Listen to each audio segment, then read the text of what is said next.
ఖమ్మం జిల్లా సత్తుపల్లి పట్టణంలో R&B guest house నుండి బస్టాండ్ వరకు రాష్ట్రీయ రహదారిపై లారీలు క్యూ కట్టాయి అంటే అతిశయోక్తి కాదు. ఇదేదో కాసేపు ఉండి వెళ్లిపోయే ప్రక్రియ కాదండి.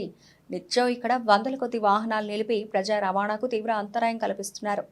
ఒక పక్క రాష్ట్రంలో జరిగిన యాక్సిడెంట్లు చూస్తూ ఉంటే ప్రజలు భయాందోళనకు గురవుతున్న వాహనాలు మాత్రం రోడ్లపై వందల సంఖ్యలో పెట్టి వెళ్లిపోతున్నారు. ప్రమాదం జరిగితేనే కానీ అధికారులు నిద్రమత్తు వదలదు అన్న దానికి నిదర్శనం.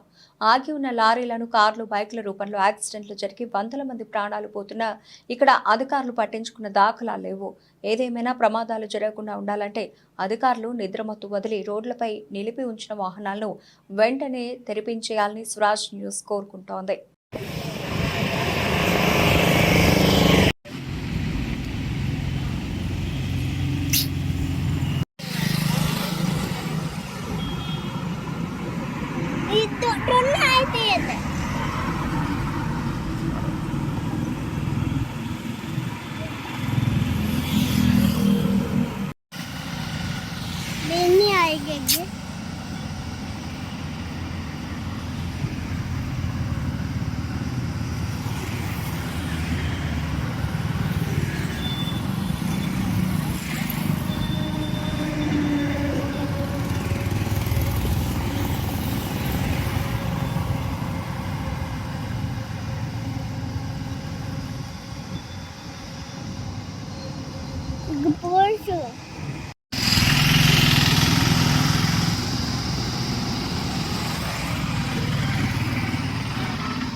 Porsche.